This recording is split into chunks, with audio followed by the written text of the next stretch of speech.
기도하고 말씀 전하도록 하겠습니다. 기도하겠습니다.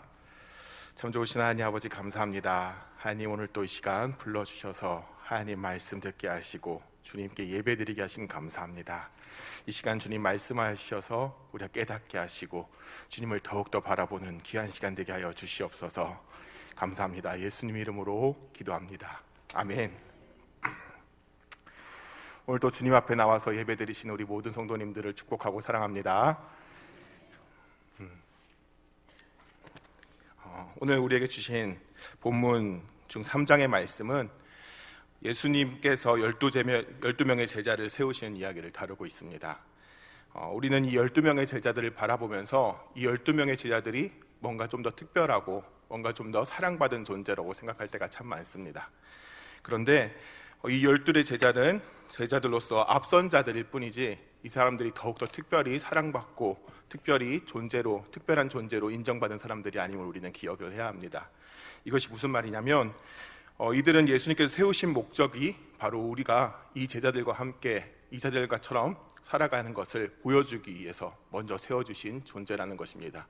물론 이들은 예수님과 동행하고 예수님 생애에 함께했던 것으로서 뭔가 특별한 것은 확실합니다. 그러나 그 이상 그 이하도 아닌 것을 우리는 기억하면서 우리도 마치 제자들의 삶을 살아야 한다는 것을 기억했으면 좋겠습니다. 오늘 말씀을 보면 근데 좀 신기한 단어, 이상한 단어를 찾을 수 있습니다. 우리 13절 앞부 13절을 함께 읽어보도록 하겠습니다. 13절 보시고 함께 읽도록 하겠습니다. 산에 오르사 자기가 원하는 자들을 부르시니 나아온지라. 여기서 특별한 말씀, 부르신 자들의 특징이 있습니다. 그것은 무엇이냐면 자기가 원하는 자들을 부르셨다는 것입니다.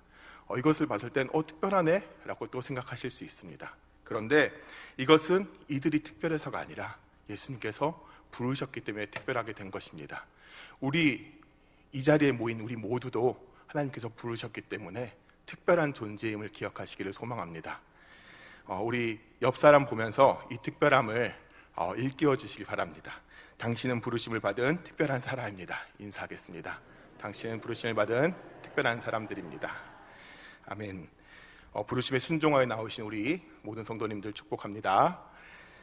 오늘 제가 축복하며 말씀을 시작하는 이유는 바로 오늘 예배가 교사 헌신 예배이기 때문입니다.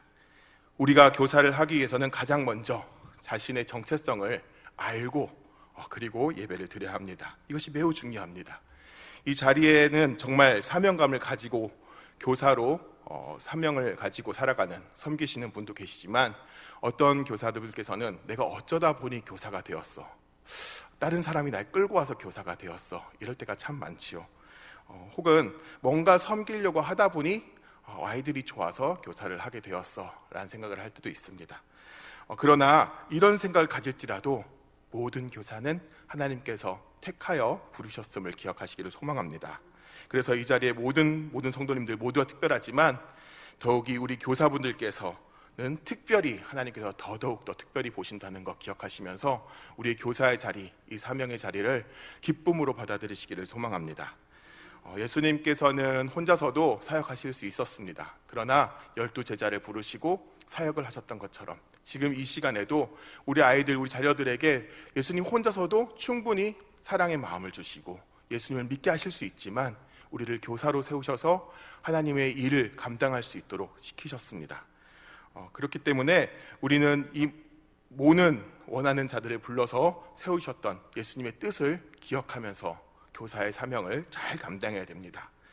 우리 교사분들은 그런 존재들입니다. 이 사역에 동참하게 되신 것을 기뻐하시고 감사하면서 충성하시는 우리 교사들 되시기를 간절히 소망합니다. 충성하라고 하니까 조금 부담이 올 수 있습니다. 충성까지 해야 되나? 너무 힘든데? 라는 생각이 들 수 있습니다. 맞습니다. 교사의 자리는 너무나 어렵습니다. 교사를 하다 보면 신앙적인 문제도 다가올 때도 있고요, 나에게 가진 지식적인 문제들로 힘들어할 때도 있습니다. 또한 체력적인 문제, 아이들을 사랑하지 못하는데 내가 교사를 해도 되는가? 라는 의구심으로써 힘들어하는 경우도 많지요. 그러다 보면 교사의 자리가 너무너무 힘들어질 때가 많습니다. 그러나 이 세우신 자리에 충성할 때 삶에 예수님의 사랑이 더 충만해지고 그리고 기쁨이 넘칠 줄 믿습니다. 그냥 충성하게 하시는 예수님이 아니시기 때문에 우리는 충성할 수 있게 됩니다. 14절 앞부분을 한번 같이 읽어보도록 하겠습니다. 14절 앞부분 같이 읽어보겠습니다. 이에 12를 세우셨으니 이는 자기와 함께 있게 하시고. 아멘. 세운 자들과 함께 하시는 예수님입니다. 믿으십니까? 세우심을 받은 우리 선생님들은 예수님께서 늘 함께 해주신다고 말씀하십니다. 먼저 예수님의 사랑을 알게 하시고 예수님으로부터 체험을 받는 자리입니다. 그래서 이 자리는 특별한 자리인 것이지요. 그런데 함께 해주시는 것으로 끝이 아닙니다. 능력도 주신다고 말씀하십니다. 16절 보도록 하겠습니다. 15절 읽어보도록 하겠습니다. 15절 큰 목소리로 함께 읽겠습니다. 귀신을 내쫓는 권능으로 가지게 하려 하심이러라. 아멘. 세운 자들에게 귀신을 내쫓는 권능도 주시고자 하십니다. 즉 능력을 주신다고 하시는 것이죠. 얼마나 좋습니까? 내가 하고 싶어서도 할 수 있는 것도 아니고 예수님께서 원한 사람들로 선택받은 자들인데 예수님과 동행하는 행복을 누리게 되고요, 거기다가 늘 우리가 기도하는 능력도 받습니다. 이 얼마나 큰 기쁨입니까? 우리가 기도할 때 맨날 이렇게 기도하지 않습니까? 주님, 저와 동행하여 주시고 주님 주신 능력으로 이 세상을 승리하게 하여 주시옵소서 라고 기도하는데, 오늘 말씀은 하나님께서 부르신 자들은 동행하여 주시고 함께하여 주시고 능력도 주신다라고 말씀하십니다.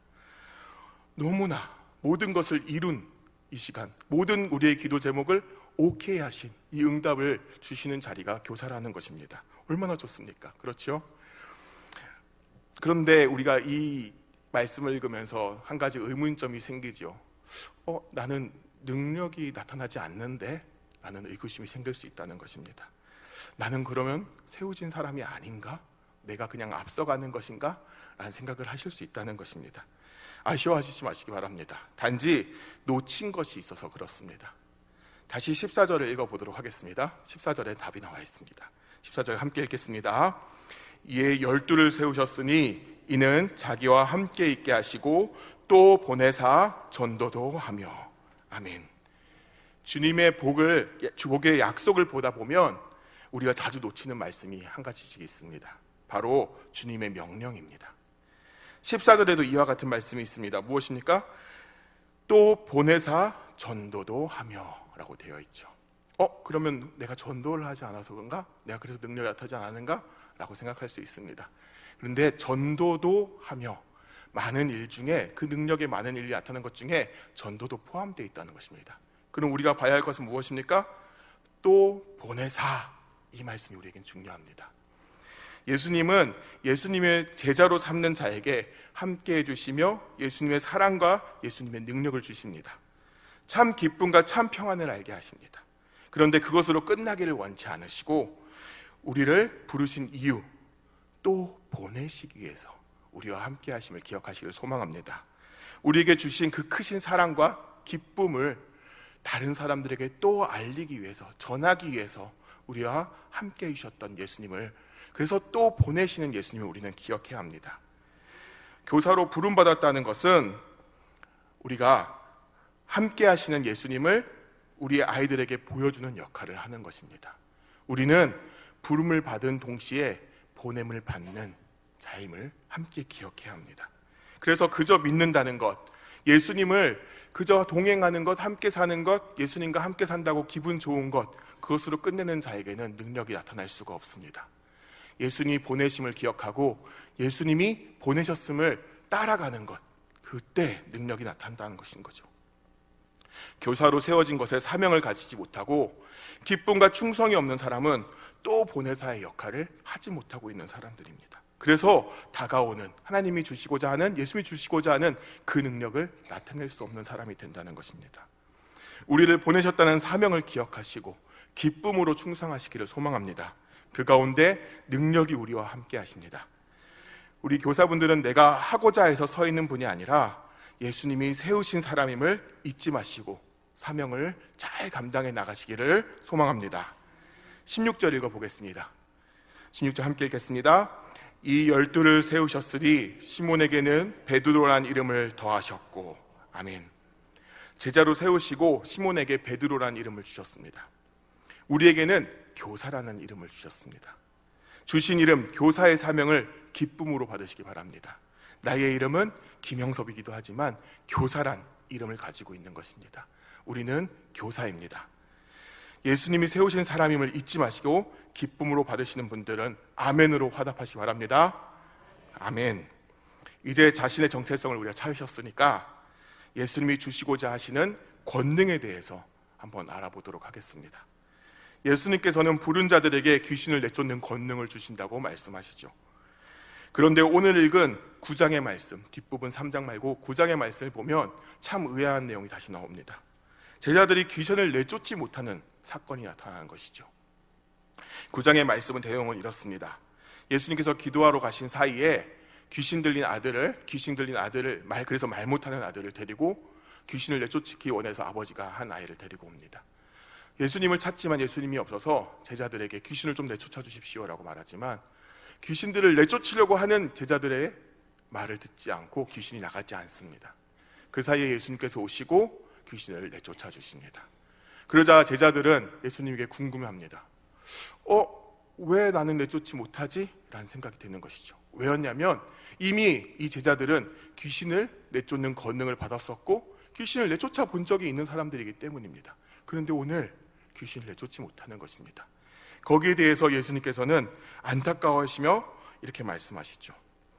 기도 외에 다른 것으로는 이런 종류가 나갈 수 없느니라. 아멘. 오늘 우리가 본 본문과 같은 내용이 마태복음에도 실려 있습니다. 마태복음에는 그런데 예수님의 대답이 조금 다르게 나오고 있죠. 마태복음 17장 19절에서 20절을 제가 한번 읽어보도록 하겠습니다. 이때 제자들이 조용히 예수께 나와 이르되 우리는 어찌하여 쫓아내지 못하였나이까? 이르시되 너희 믿음이 작은 까닭이라. 진실로 너에게 이르노니 만일 너에게 믿음이 겨자씨 한 알만큼만 있어도 이 산을 명하여 여기서 저기로 옮겨지라 하면 옮겨질 것이요 또 너희가 못할 것이 없느니라. 아멘. 마태복음에서는 기도를 이야기하시지 않고 믿음이 작은 까닭이라고 말씀하십니다. 믿음이 겨자씨 한 알만큼만 있었어도 산을 옮길 수 있다는 것, 못할 것이 없다라고 예수님께서 말씀하시죠. 이 말씀과 마가복음의 말씀은 어찌 보면 완전히 다른 내용 같지만 우리는 분명히 이 상황이 같은 것을 알기 때문에 예수님의 말씀이 무엇인지를 깨달을 수 있습니다. 이것은 기도와 믿음이 연결되어 있음을 말씀하시는 것입니다. 오늘 말씀으로 드러난 사건은 우리는 지난번에 해냈던 일이라고 우리가 그 일들을 꾸준히 할 수 없다는 것을 말씀하시는 것입니다. 믿음의 모습은 기도로 나타나야 하지 내가 하는 능력이 믿음의 모습이 아님을 우리는 기억해야 합니다. 매우 당연한 말이지만 오늘 예수님께서 말씀하시는 믿음은 나 자신을 믿는 것이 아니라 하나님을 믿는 것입니다. 우리가 이 사실을 매우 잘 압니다. 그러나 이 생각을 자주 망각하고 우리 자신을 너무 믿을 때가 너무나 많다는 것이죠. 지난번에 했으니까 이번에도 그렇게 하면 잘할 거야. 어떤 방법을 알았으니까 그 방법대로 하면 성공할 거야.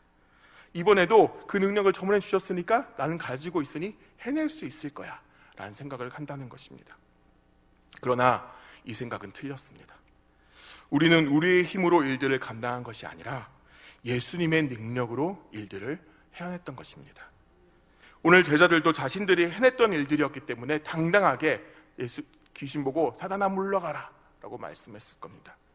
그렇지만 그 일들을 감당하지 못했던 것은 자신의 경험과 능력을 믿었기 때문임을 우리는 볼 수 있는 것입니다. 그 모습을 예수님께서는 지적하시는 것이죠.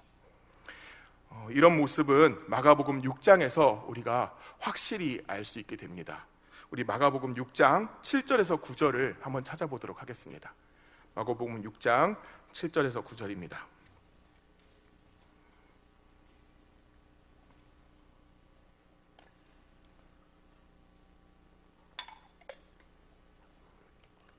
우리 한 절씩 같이 읽도록 하겠습니다. 제가 7절 함께 교독하여 읽도록 하겠습니다. 8절, 9절 같이 읽겠습니다.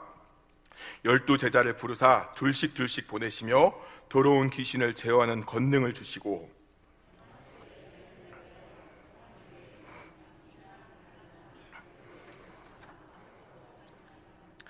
신만 신고 두 벌 옷도 입지 말라 하시고 아멘. 예수님께서는 전도 여행을 가난 제자들에게 당부하십니다. 양식이나 배낭이나 전대의 돈이나 아무것도 가지지 말고 옷도 한 벌만 입어라 라고 말씀하십니다. 이 말씀이 무슨 뜻이겠습니까?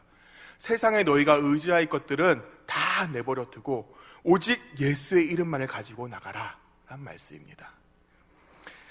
예수님께서 말씀하시는 권능이란 오직 다 예수님을 믿는 것입니다. 어떠한 능력과 나타나는 기적의 현상을 말하는 것이 아니라 오직 예수님을 믿는 모습을 말씀하시는 것이죠. 한번 생기면 영원히 간직하는 그런 능력이 아니라 예수 이름으로 나갈 때 나타나는 현상을 이 능력이라고, 권능이라고 말씀하십니다. 그래서 이 권능을 우리는 신비한 능력으로 바라봐야 합니다. 즉 주님의 힘을 말씀하시는 것을 기억해야 합니다. 오직 예수님 이름만을 들고 나간 제자들은 전도여행을 가서 많은 기적을 일으킵니다. 병을 고치고 귀신 들린 사람을 고칩니다. 그러나 이런 사건으로 인해서 제자들은 예수 이름보다는 자신의 능력을 믿기 시작했던 것입니다. 예수님을 바라보기보다는 어떤 능력이 내 안에 있음을 기억하고 그 능력을 다시 행하려고 하다 보니 오늘 9장에서 귀신을 내쫓지 못했던 것입니다. 베드로가 못 걷는 사람을 보며 선포했던 유명한 말이 있습니다. 사도행전 3장 6절의 말씀입니다. 베드로가 이르되 은과 금은 내게 없거니와 내게 있는 이것을 내게 주노니 나사렛 예수 그리스도의 이름으로 일어나 걸으라 하고. 아멘. 내가 가진 것이 아니라 오직 예수님을 의지할 때야 역사는 일어납니다. 믿으십니까? 오늘 제자들에게 예수님이 말씀하신 기도만이 이 능력을 일으킬 수 있다는 말씀을 우리는 기억했으면 좋겠습니다. 모든 일을 두고 하나님께 기도하는 것, 하나님만을 의지하는 것, 이것이 바로 주님께서 주시는 권능입니다. 세상에 의지할 것들을 버리고 나에게 있는 능력들을 아무것도 없음을 고백하며 오직 하나님께 구하는 것, 그 모습이 바로 기도의 모습이고 참 능력의 모습이고 참 믿음의 모습임을 기억해야 하겠습니다. 이런 믿음이 겨자씨만큼만 있어도 산을 옮길 수 있음을 우리는 기억하고 오직 예수 그리스도만을 의지하시기를 소망합니다. 이것이 우리에게 주신 능력이라면 우리는 앞으로 한 달간 앞으로 지금 시작했죠. 성경학교와 수련회를 위해서 열심히 기도해야 합니다. 우리의 기도가 이 성경학교와 수련회에 부흥의 불을 일으키는 시발점이 될 줄을 믿습니다. 혹시 지금까지 매년 해왔던 것이고 늘 비슷한 포맷으로 달려왔기 때문에 작년처럼 혹은 재작년처럼 우리 아이들이 은혜 받겠지라는 생각들은 완전히 버리시기를 소망합니다. 매년 하는 행사가 되어 있는 그 생각들을 버리시기를 바랍니다. 좋은 선생님과 좋은 프로그램 그리고 좋은 강사가 이 수련회에 은혜를 끼치는 것이 아닙니다. 물론 이 모든 것도 중요하지만 우리의 이 은혜를 끼치는 가장 중요한 것은 오직 예수님이 임재할 때, 예수의 능력으로 임할 때 나타남을 기억하시기를 소망합니다. 우리가 기억해야 될 것, 본문과 같은 제자들의 모습이 우리 안에 없기를 기억하고 예수님만을 의지하는 것입니다. 이 모든 것은 쓰임받는 존재들일 뿐 핵심이 아닙니다. 우리가 이 핵심에 기대어 여름 사역을 준비한다면 예수님께서 분명히 우리에게 이 믿음 없는 자들아 라고 책망하실 줄을 기억하면서 우리에게 가장 중요한 예수님의 임재만을 위해서 기도하는 모두가 되시기를 소망합니다. 현재 교회학교 교사가 아니신 우리 성도님들께서는 오늘 말씀이 너무 교사 취중해서 내 말씀은 아니네 라고 생각하실 수 있을 거라 생각합니다. 그러나 그렇게 생각하시지 말기 바랍니다. 여기 계신 모든 성도님들은 교사와 마찬가지로 또 보내사의 사명을 받으신 분이시기 때문입니다.